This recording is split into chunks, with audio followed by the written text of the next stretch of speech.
Now the next thing to do is to get the correct distance between the beds. This is really important. So here's a spare rubber bracket. So when I say tighten the knob, I mean this one down here at the bottom. That's the one I'll be turning. Might help if I held it the right way up. So this one here, that's the one I'll be turning. So I'm going to get the yellow card and I'm going to pop it between the needles and I'm going to start turning the knob until it bites it hard. That's it. And then I'm going to start undoing it until it begins to slip out. And that's the correct distance. It's really important to get the correct distance. If they're too far apart, stitches won't form properly, and if they're too close together, your yarn will get caught on the gate pegs.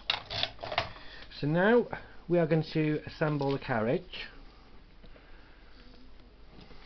So we've got two key plates the same, not key plates, they're carriages, blanks, and they go on there.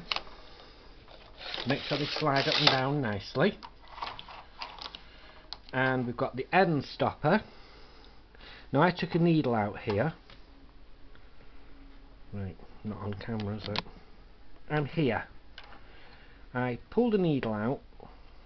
I'm going to put that in there.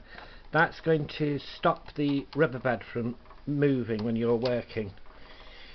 Now I know you can get some really fantouche knitting machines with rubber attachments, and you can do what's known as racking when you have the gate pegs at half position and you can knit with all needles on both sides. You can't do that on this one. The gate pegs have got to match up.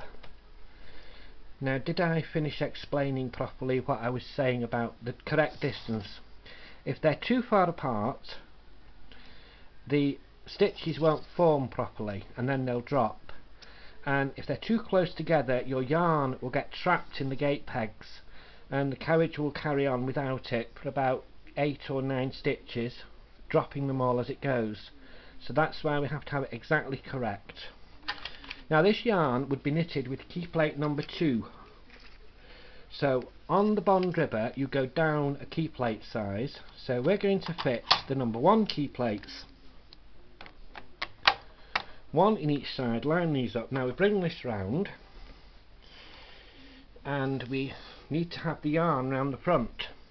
Make sure that this yarn, which is going into your knitting, isn't caught up on anything, and you slip the back in, which is quite easy, and then you slip the front in, which is a little bit more complicated. You've got these notches that have to go in, and we've got a non-work area. We can just, that's sliding up and down nicely.